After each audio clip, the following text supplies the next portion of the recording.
સુરત લોકસભા બેઠક પર કોંગ્રેસના ઉમેદવાર નિલેશ કુંભાણી સમર્થકો સાથે મોટી સંખ્યામાં રેલી આકારે કલેક્ટરાલય પહોંચી ફોર્મ ભર્યું હતું। કોંગ્રેસના ઇન્ડિયા ગઠબંધનના ઉમેદવારના સમર્થનમાં આપના નેતાઓ પણ જોડાયા હતા।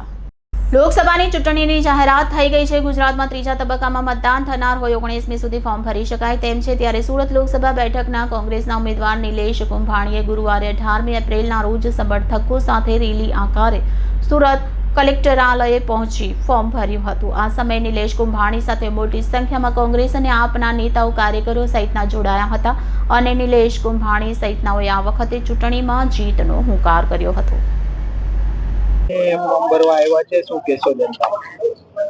આજે ગાયોની પૂજા કરી મંદિરે જઈ સંતોના આશીર્વાદ લઈ સંતોને સાથે લઈ આમ આદમી પાર્ટી કોંગ્રેસના કાર્યકર્તાઓ નાનાથી લઈને મોટા કાર્યકર્તા સોસાયટીના પ્રમુખો સોસાયટીના આગેવાનો આમ જનતાને સાથે લઈ આશીર્વાદ લઈ અને ફોર્મ ભરવા આવ્યા છે।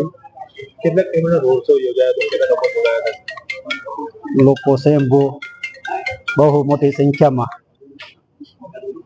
સરથાના જગતના કદી ચાલુ કરી મોટા વરાસા કરંજેરીઓ કતારગામ રાંદેર અડાજણ થઈને સવારના 8 થી 2:30 વાગ્યા સુધી પબ્લિકનો સાથ સહકાર ઘણો મળ્યો।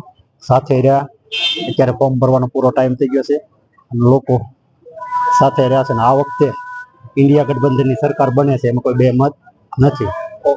જય હિન્દ જય ભારત।